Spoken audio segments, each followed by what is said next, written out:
Before we continue, I'm going to say we will end the regularly scheduled podcast on this note. All right. Two Guys Talking, episode 7. Decent. Although we will be trying a little extension to this. We're going to end it for the Spotify listeners and Apple Podcasts and stuff, but we're going to continue it on for the YouTube listener and extend it past that 1 hour mark. Yeah, man. And I hope you guys over on Spotify will fancy giving it a listen. We'll create a separate video of just the extension. We'll also extend the original podcast. Sounds good on to the me. normal release. All right, cool. So thank you for listening on Spotify, and if you're joining us on YouTube, welcome. Yeah, welcome, even though you've probably been here. Well, actually, no. So people who are listening to this now, some of them might have moved from Spotify over to YouTube. Some of them might have been here from the beginning of the YouTube video. And I can see you going for the tequila bottle. I'm liking where this is going. Exactly. Right. Oh, this is the thing. So Lucky number 7. I've been out of beer for a good 20 minutes at least. I think me and Marcus have both been out of beer for a while. Yeah, but I'm sat here thinking I've got work in the morning. I don't want to get too hungover. I'm a little bit hungover already because I was drinking last night. And then you go for the tequila. Who's tempted? I am tempted. I am going to mix it a bit. Okay, that's good. I do also have some tonic. I don't know if tequila and tonic mix. Yeah, we did this the other day. I recommended to you. Tequila tonic. Is that what we're going to do? I wasn't going to do that because personally I don't like tonic. I'm getting into it, man. So recently I've started liking tonic. Yeah, I recommended to Marcus that he tries a tequila and tonic with a squeeze of lime juice. Yeah, man. He really enjoyed it. He actually quite liked that. I quite like it because for me, tequila has always been bought by you, Dave, fucker. I can't help it. It just happens. and so many nights where... Get the sombrero on. I've had to shot it, and then I have to go into like a Zen kind of... And I put my middle fingers on either side of my temples on my forehead, right? I'm like, into like a Zen state, like focus. Like, you know in The Hangover, what's the guy called? The guy with the beard, the idiot. The name. Well, he might as well be called David. well, no, because there's that scene where he's like looking, and there's loads of like algebraic equations and things floating in front of his eyes. You know the meme, yeah. So that's how I shot the tequila. I'm about to throw up everywhere, and I know that if I throw up, it's going to ruin the night. But if I can just hold off, then I'll feel sick. Like, but not actually be sick. It's a different. English is a weird language. Anyway, words mean two different things. While you work that out, I will go prepare the drinks. We don't have any glasses here for it. Yeah, you're gonna have to go over to the bar. Yeah, I'm gonna have to go mix it at the bar. So I'll be back in a couple of minutes. I'll let you two keep talking. Fantastic. I'm also dying for a whiz, so I'm gonna wait for you to get back.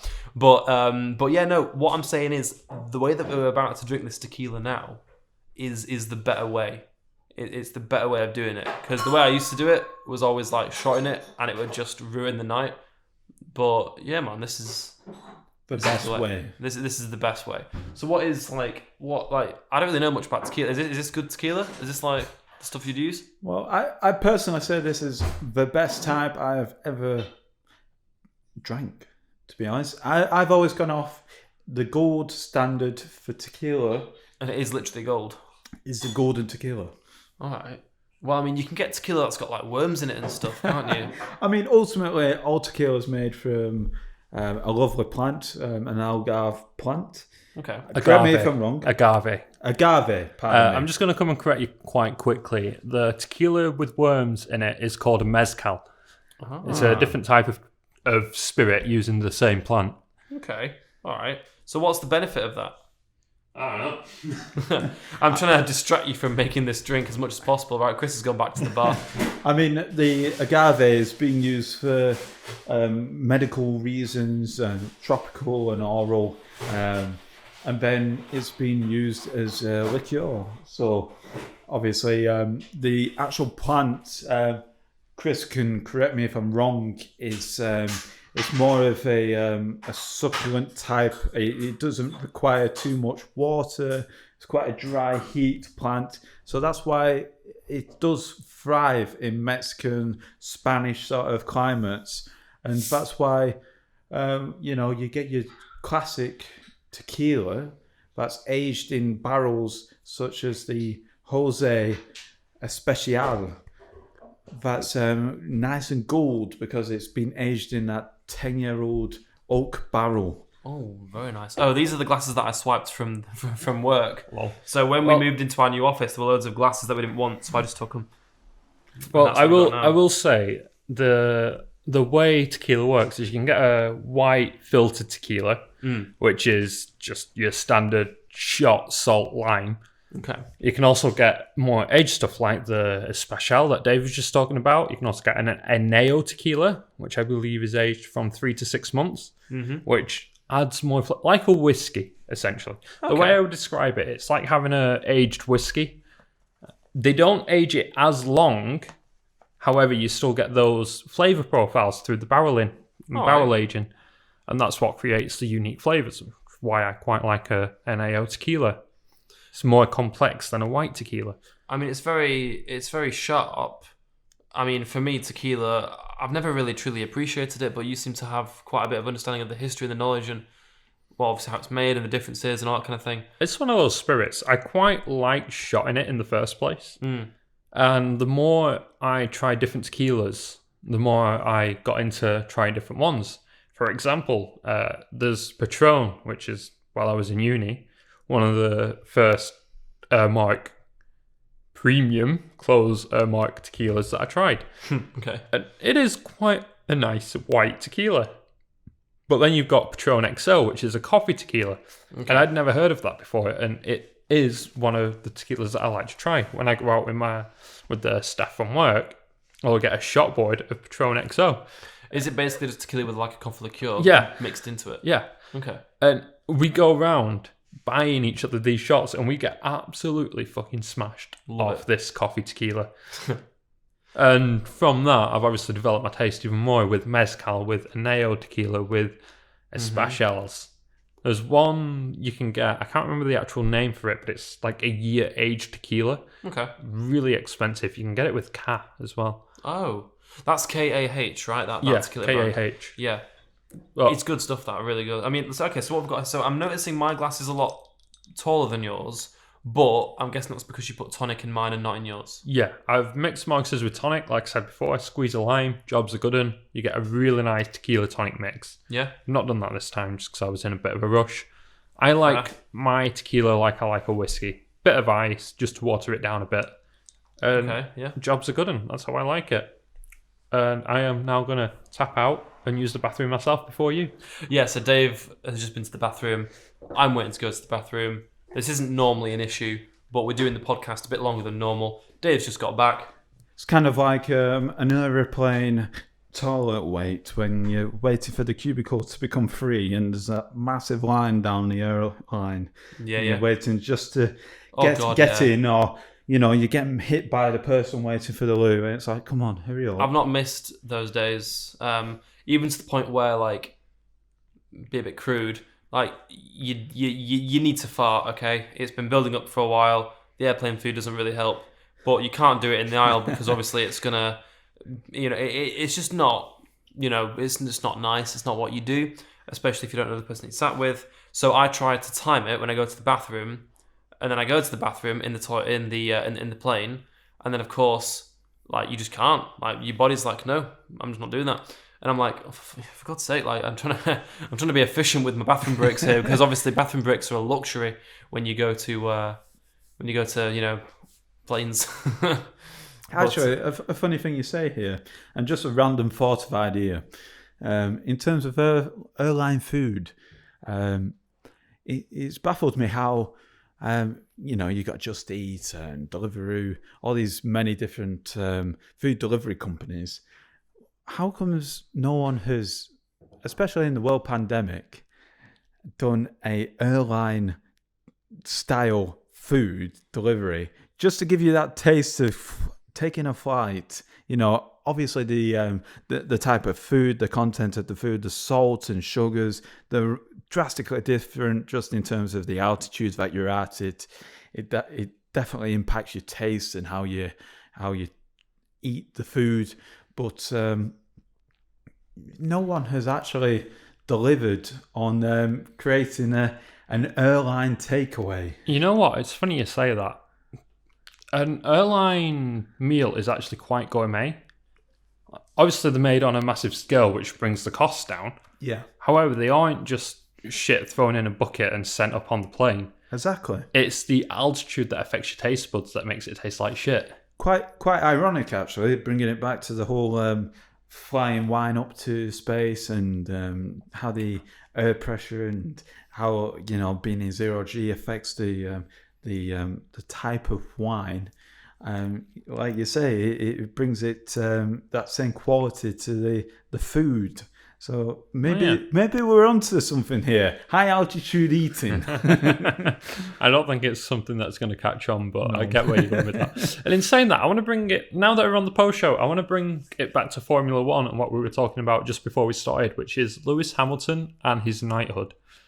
You've got some thoughts on that. My personal thought is it's happened too soon. Yeah. Like, I feel like what he's done in his life up until now isn't enough to warrant a knighthood. However, I can also see him doing way more in the future that would make that knighthood warranted.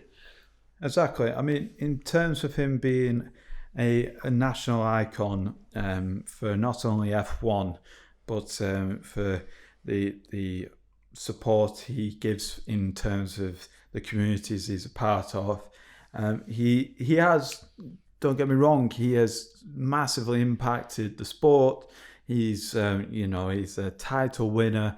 You can't put him wrong in that respect. For he's a good racer. He is an outstanding F1 racer, and to be able to drive at those speeds is an elite sport. But you can't put anything close to, really. To put your life on the line like that, it's outstanding, and to be doing lap after lap, keeping that level of concentration.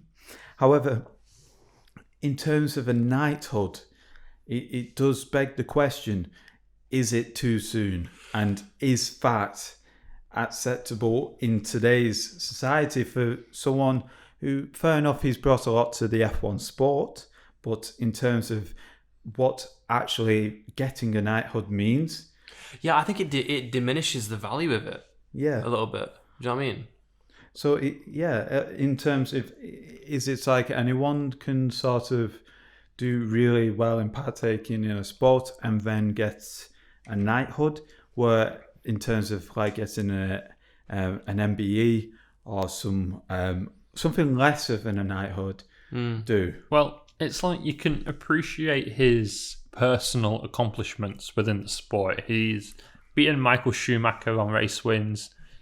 Today he just beat the record on the amount of laps in first place, and he's led the most laps from the pole position, so to speak.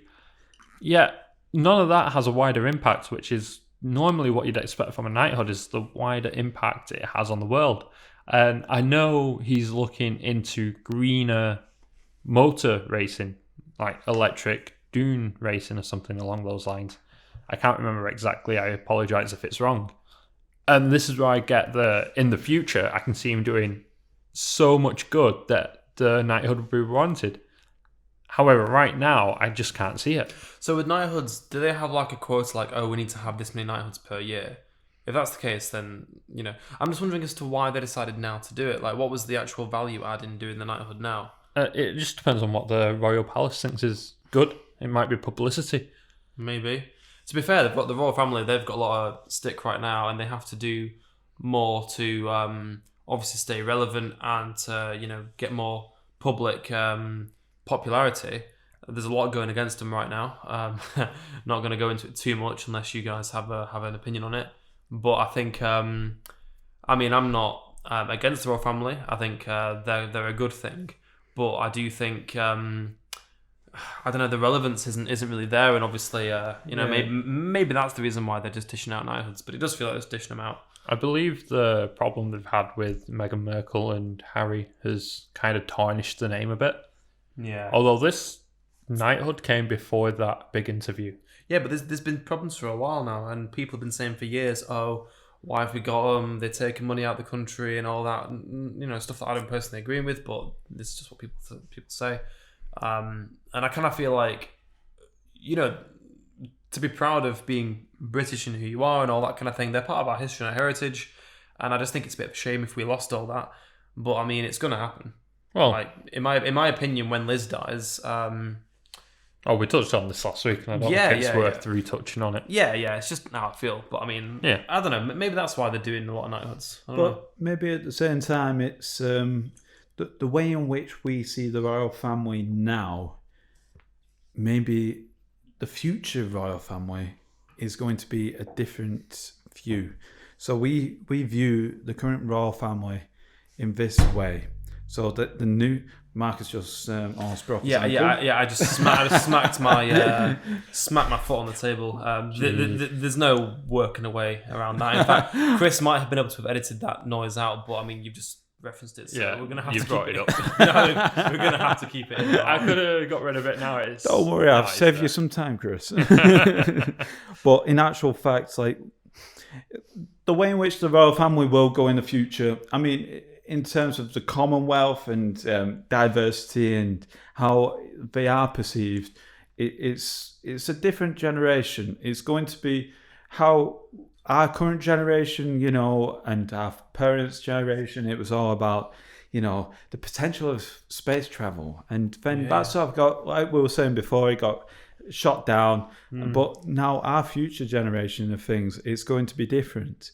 I feel come new generations, different things are seen in different ways, different things are now accepted where they weren't, or past things what were accepted are no longer accepted. Things change. So I feel like it's going to remain, but it's going to be different. But that different we won't directly see straight away because it's going to be just progressively happening. Transition. Well, I saw a video recently from Louis C.K. He's an American comedian. And it was one of the videos he posted was talking about the term retarded. Okay.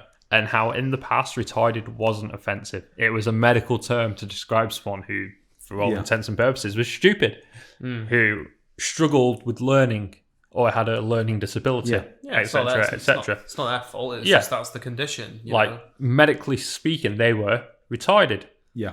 And the use of that in private settings between friends made it worse than what it was at the time. Made it into a slur. Offensive. So me calling you retarded is what made it offensive, and then we had to change the term for what it meant. Yeah. And I believe that's why you don't see retarded as much in medical records. Exactly. Isn't it the Deaf Institute that has it as well?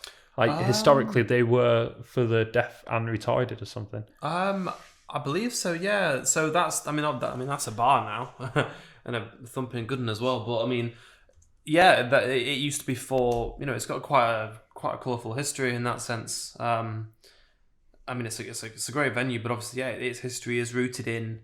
I'm bluffing. I'm not actually sure what the history is. I'm just trying to, add some pad into it. But I know that it used to be a medical institution.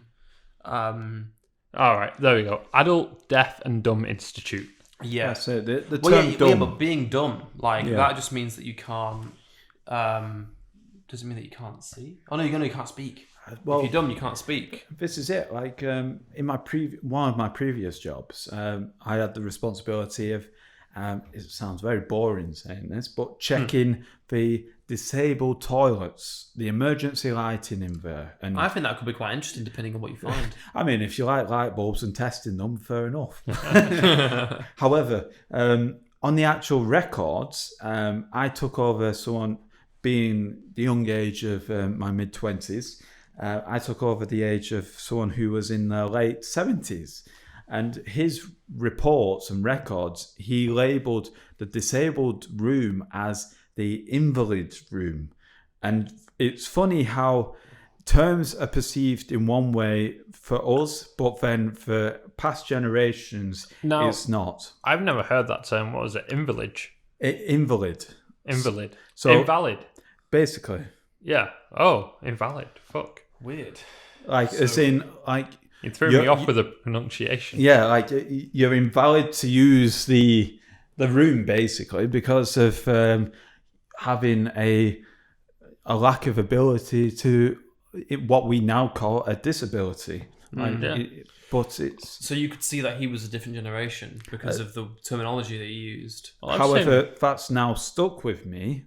That moment of going to write it down, and not that I saw it in a a negative connotation. It's just a bit of a different way of a generational difference. Yeah. Well, I've seen like blue badge holders where they are disabled below the waist. Like they might have had the legs blown off, taken off for whatever reason, and they've got a false leg instead.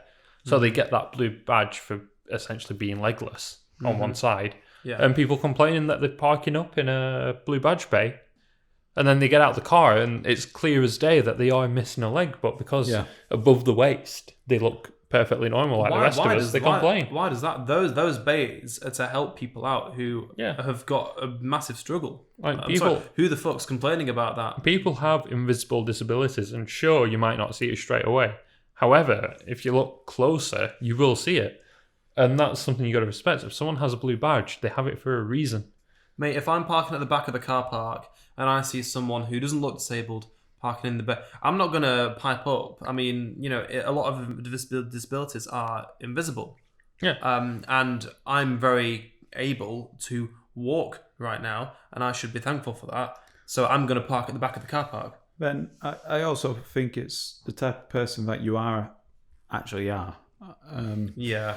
I mean, for someone to go over to that person and then question them, would that be the moral thing to do, or would that be then just downright rude? Well, you're just making someone's life harder than it already is. Like, I believe if you have a reason to question it, you shouldn't go up to the person themselves. You could report it to a authority and they would look into it for you. And they might, personally, we can't just grab someone's medical record. However, if you say, I believe this person is using a parking bay that they shouldn't be using because it's a blue badge holder bay. Of course, yeah. And the police say to the NHS, we've had this complaint and we want to look it up. This is the person registered on this car. And the NHS comes back like, yeah, they are a blue badge holder. Right, so for me, what I would do is I would go up to the car, check if there's a blue badge. If there's not a blue badge, yeah, dickhead. It needs to be sorted out, right? Some CSI stuff. Yeah. We listened to The Who. I Won't Get Fooled Again the other day. Absolutely checking out the hair fibers on the door sill. It's like matches that person going into zoom in and enhance that zoom in.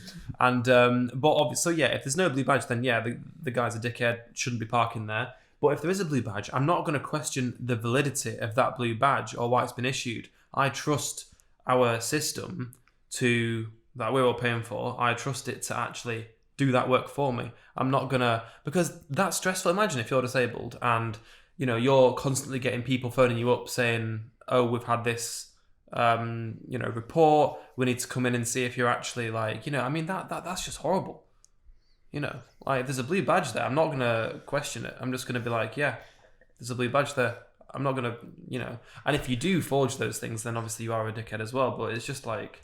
And then does this bring it back to the question, are we questioning too much of each other rather than being just united in one?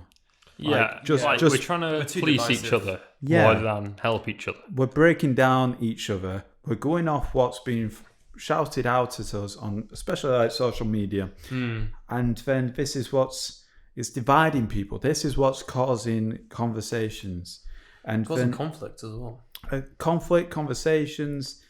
We are all humans, and why should we be all against each other for humanity's sake? Very profound saying this, but we are to help each other. Why should we be against each other? I mean, fair enough. Like going back to like predatorial terms, like man make fire, man catch fish. We are. Why should it be man on man, woman on woman, people on people? That's a bit gay, isn't it? Yeah. Well, it depends. I mean, if you enjoy that, fair enough. Yeah. Don't read into that. That was a joke. Do not read into that. Don't read into it. But in terms of like. You do you and just do whatever exactly. you want to do. Why should someone else's life impact someone else's so much when it's not your life? Well, yeah, exactly. Like what you do doesn't affect me. If it does affect me, I might have a problem with it. It depends on how it affects me. Yeah. I was watching a video recorded years ago. It was during the 2008 presidential debate between McCain and Obama, and it was during the McCain rally before, obviously, Obama became president. And there was a woman who was complaining to McCain, saying that, I don't trust Obama because he's an Arab. And McCain was like, what the fuck are you talking about? That's not relevant. Like, you should judge people based on their policies and their values, especially if you're trying to vote someone in as president. Like, it doesn't matter where they're from. Obviously the whole point, like, it's when people, we want Britain to be about British. Well, yeah, but I mean, we're a global society. Yeah, but our mate Josh, he's not white, but he's still British. Yeah, he was born here, yeah. Yeah, he's born here, he's grown up here, he's got British values, he's got a British heritage. It doesn't make him not British just because of his skin colour. You know what I find weird? I find it weird when people complain like, foreigners coming here, taking over our... Like, for me personally, yeah, bring it on. Our culture's a bit shit. Everyone, you said it the other day. We said it last week. Yeah, it was on last week's podcast. Everyone hates each other. They're all a bit stuck in their ways. Like, bring on the cultures from the other parts of the world, right? Because clearly we need it. We need some hospitality, some values. Like, I don't know. Everyone just seems to be a bit stuck up over here, in my opinion. Well, it's like we get pizza quite a lot, and what is pizza? It's an Italian dish. So I believe it's Italian American. However, it's been Americanized. Yeah, because we get Domino's. That's why. And it's framed as an Italian dish. Same with pasta. It's Italian. What about your kebab's Turkish? Yeah, your kebabs are Turkish. Your curry, the British Indian staple of extraordinary food. You know what do you have? You go for a curry. Also you have knock some beers back, and that's descended from Indian heritage. Exactly. And then like the British Army brought it over. They loved the chicken tikka masala. And then it's all about Rogan Josh. Oh, well, Rogan Josh, chicken tikka masala. Mm-hmm. If you're a bit of a wimp or you're not quite into the spice, a bit of a korma. But you always maintain... I maintain that a good curry house is made with its korma. Mm-hmm. If it has a good korma, you know everything else is going to be good as well. Yeah, because they've actually taken the time to perfect that. I'd never order a korma, but you saying that makes me think, you know what, yeah, I probably should. You know what, like a korma is a nice dish. Depends what you want, like. You don't want something too spicy. It's got the nice creaminess to it. It gets the job done. A bit of chicken in there. Bit of nutrition, it's all no good. one goes to a curry house looking for nutrition. Exactly. When the grease is filling off the plate, it's yeah. It's not nutrition. Well, this is what I'm getting at. If you want something just quick and dirty, like a curry, if they do a bad korma, you can assume everything else is going to be bad. Sure, the spice might be there. However, the flavour's probably not. I need to learn how to make like my own curry paste, my own curry sauce. I'm sure it's not too difficult. I just haven't got around to doing it. Whenever I cook, I normally like a chili or a bolognese. I'll never use a jar of sauce, but with a curry, I will. Soon we'll have Ready Steady Cook. He'll be broadcasted from the International Space Station. And then we're like, here we go. We got a bottle of wine. Let's get the 0G in the plate. Yeah. What is it? The wine's floating around in the Give background. it a bit of a simmer. Yeah. It's Come Dine With Me ISS edition. How's that going to work? Like, it's going to be floating around all over the gaff.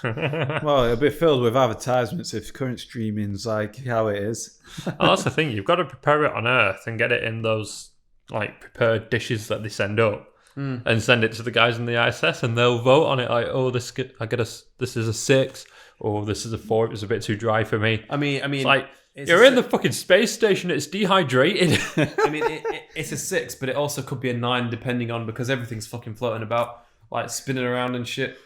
Forget spaghetti, flipping egg. It'd be like, look like Cold Springs just being darted through the air. You just load your mouth at the 180 dartboard. Like, oh, yeah, well, here we go, spaghetti in my mouth. What's the gravitational force exerted on Mars? Like, how... That's a bit of a question. Is it quite? Is it quite? Fucking hell. Is it quite? Is it similar to Earth, or is it like? I think it's like the moon's like we're a third of our weight, or is it an eighth of our weight on the moon? I couldn't tell you personally. Although I believe... Well, no, because you've not been there. No, not that. I've not read into it. Like, the science is there. I just don't know what the science is. So, listeners, if you're listening, please donate in Bitcoin, and then we can experience this when Elon Musk can afford to send us up into space, and we'll be your personal reviewers of this. Well, again, I guess if you want to experience space, you want to go on Virgin Galactic. Exactly. That's probably a cheaper option to experience space. What they need to do, though, they need to work on a way to make the fuselage out of glass, then you can see everything. But obviously, at the moment, there's not enough structural integrity for that. But that'd be amazing. You like a big tube. You can see everything. You're floating around. You've got a 360 view of just. Oh man! Like I know that you said the other day, the other week actually on a different podcast about Russian MiGs. Was it? Yeah, MiG-21s. You can pay to fly up. Yeah. Yeah, I believe it's 45,000 euros. So 45 and then 3 zeros. I wasn't expecting the 1,000 at the end of that. I was like, that's cheap. That's good. You were expecting the 4,500, weren't you? Yeah. No, it's 45,000. To be honest, mate, I was expecting the 45 quid. I was expecting you to say, I was like, man, that's good, that. No. Aldi prices. 45,000 euros. What if Aldi started making planes? Well, special aisle. Well, go on, flight tickets, come on. Well, I don't want to think about that. They start manufacturing, because you can do anything. I mean, obviously, China's pioneered the whole concept of doing it cheaper. Yeah, just copying. I mean, obviously, from where they were in car manufacturing 30 years ago to where they are now is a massive leap. But that's only because they're copying us. But they're copying us at a way that's a lot cheaper. So... Well, it's cheaper labour at the end of the day, isn't it? Well, yeah. And China's losing that now because they are building a middle class. Oh, exactly. Shit. Yeah. And it's proven with such events, with what's happened with, say, for example, boycotts of brands like Nike and how they've... why have they done that? Mostly down to... it's to do with the type of cotton that is then manufactured and the way in which that cotton is manufactured. Correct me if I'm wrong, throw in the comments. It might be down to mostly being slave labour or accused slave labour, factual correction. But that type of labour, obviously in today's not world, ethical. It's not ethical. And who would want to be buying something that's been produced by someone whose life has been taken away from them?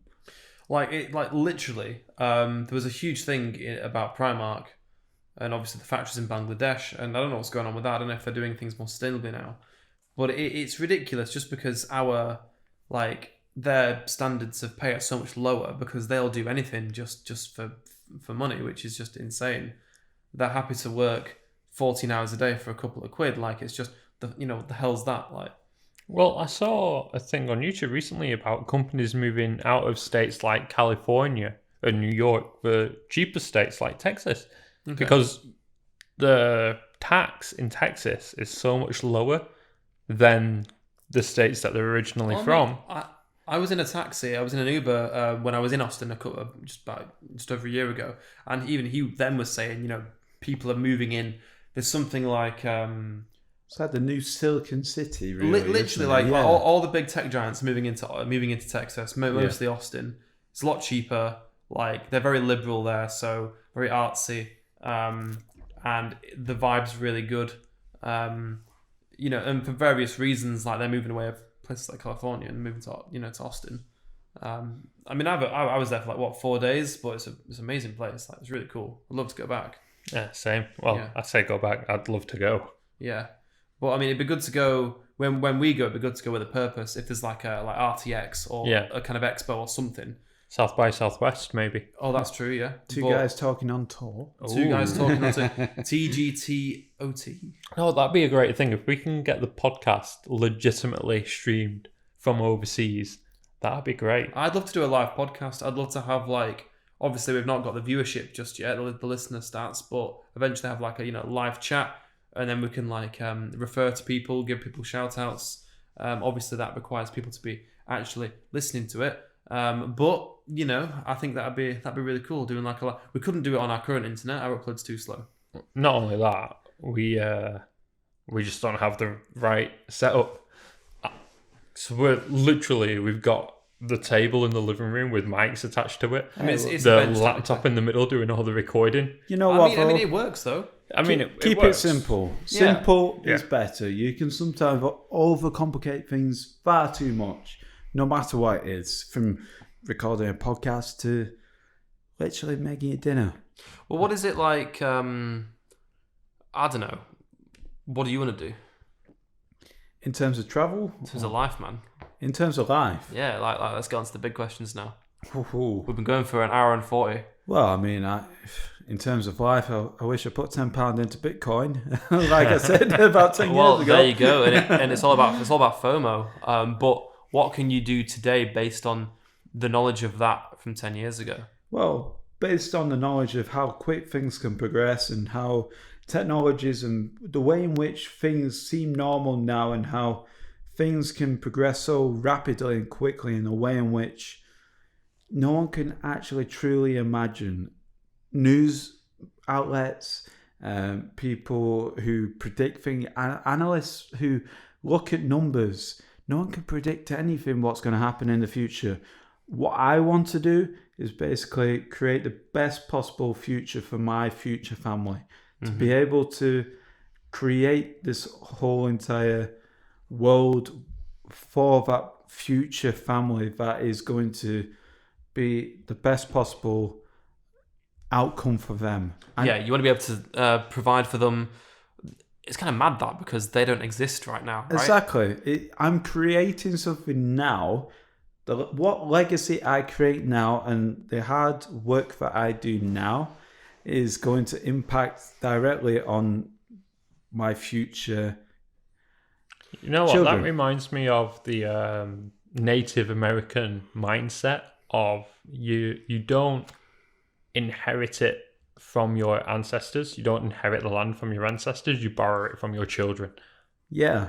And you got to think about that. You got to think like, how can I make this better for my child? How can I make this better for the future generations? Once you have a kid, your whole the purpose for your life changes. I don't know. I've not had a kid before, but apparently, when you get a kid, like you reach a new level of maturity, and everything that you do is for the kid. It's not about doing it for yourself and for it's all about the kid now. Like we know someone who's about to have his second child.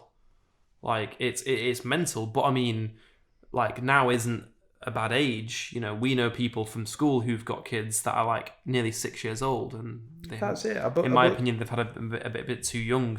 In my opinion, but that's me. You do you. That's it. I believe there's always that someone in your younger age whilst you're at school who everyone believes is too young, and fair enough. In that person's world, it might not be, but for someone else's, it might be.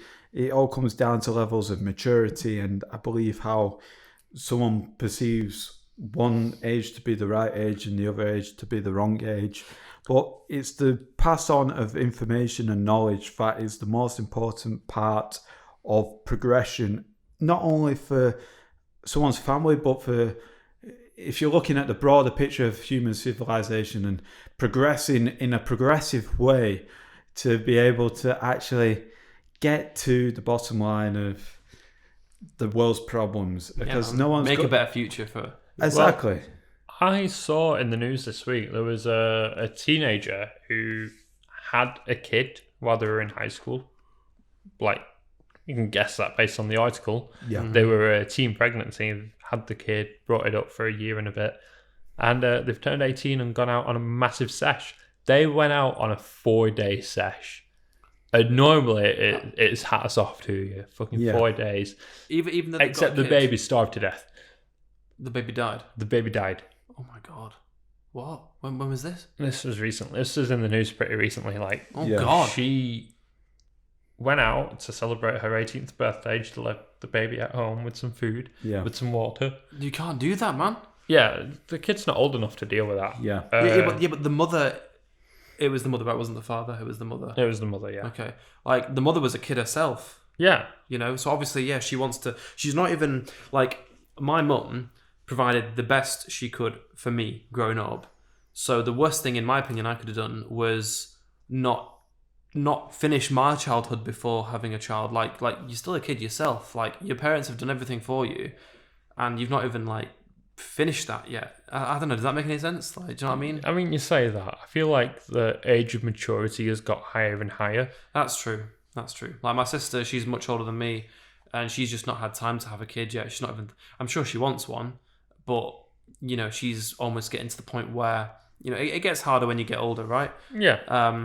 So obviously, but I mean, it depends. Easier to support it, but harder to have one. Yeah. With that being said, the younger generation, do you not feel that they are becoming mature beyond their actual age? For us, personally, very quickly. We jumped on Facebook and other social medias. I remember creating my first Facebook profile back in 2007. I remember getting that email referral from someone in my primary school class, created my Facebook profile, and it was just, that was it. I created it, never used it for about 2-3 years until I came to high school. Most people our age made their profiles in 2009, 2010. So you were like dead early with them. Yeah, I was 13 when I made my first Facebook account. About the same, yeah. Now, for the next generation, like being 11 years old, having your TikTok, your Twitter, maybe even having a vlog on YouTube, having an Instagram page, like trying to basically be an influencer, that's normal. That's normal at that age now. My baby sister has just started high school, and I see her posting on Snapchat, tagging her friends while she's in class.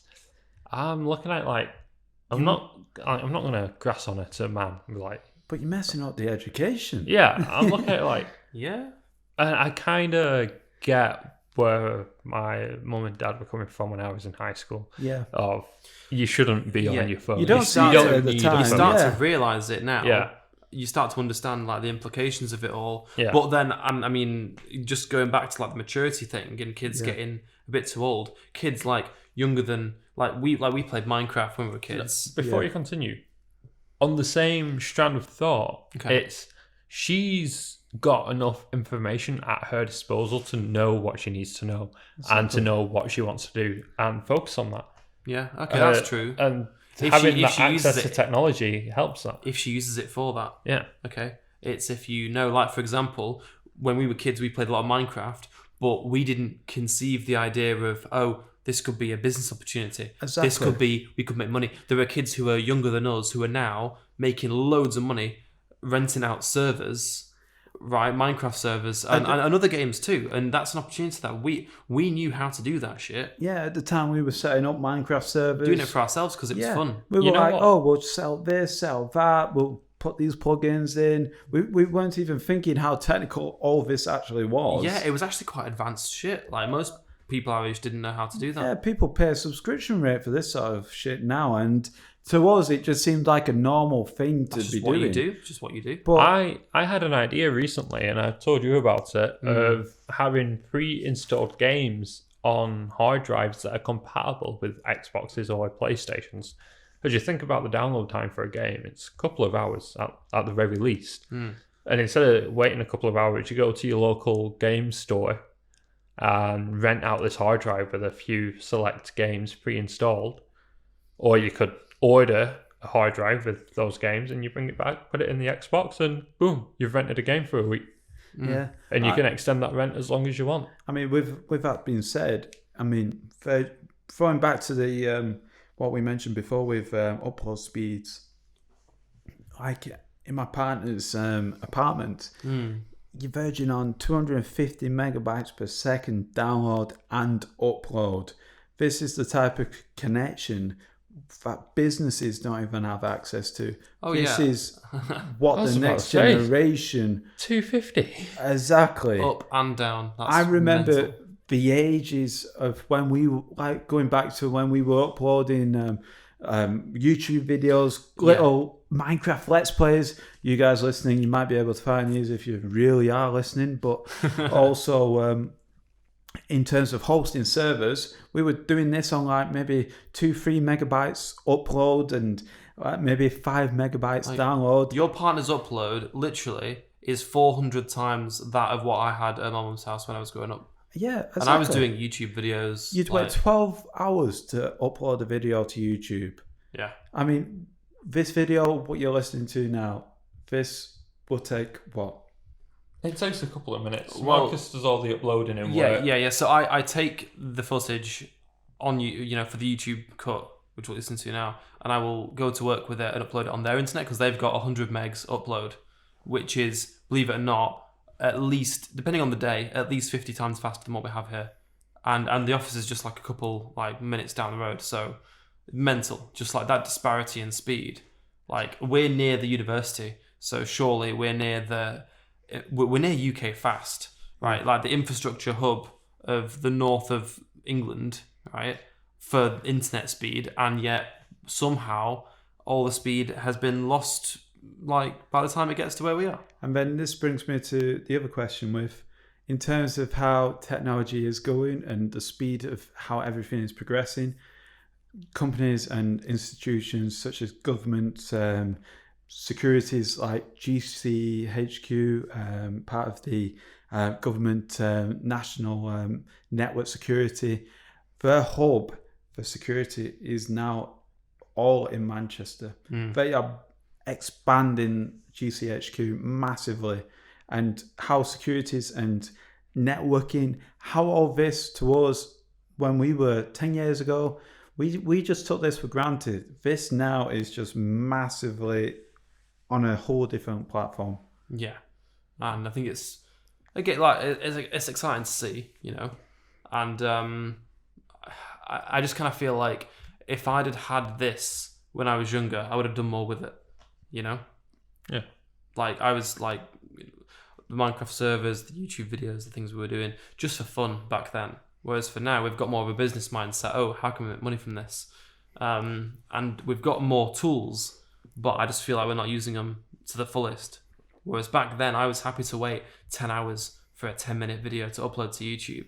I was happy to do that. Yeah. It's amazing how times have changed. Literally. At work, your partner can drag and drop videos to YouTube. Yeah. Mental. But obviously, she's probably not into that, so exactly, yeah. she won't be utilising that. And I'm assuming you won't be either unless you start turning her internet into a business. Don't worry, there won't be a conflicting podcast. Love it. That could be quite good, because then you could do two other guys talking. Well, who knows?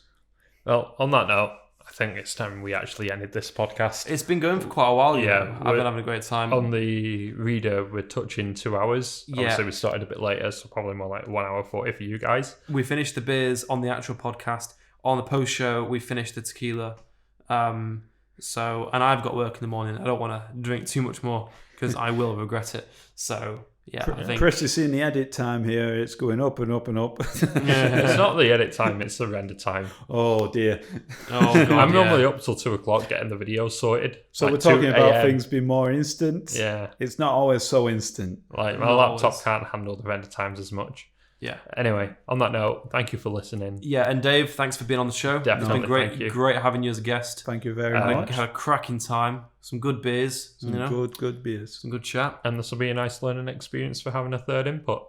Yeah, I mean, we're hoping in a few episodes to have more of a full-time third host, Yeah. So we're trying out this setup, seeing if it works, and paving the way for future guests, future podcasts, future opportunities to, Yeah, and I hope it pays off. I hope we can keep doing this well into the future. and it gives us something to do at least in this lockdown, baby. Baby. But yeah, thanks for watching. See you next week.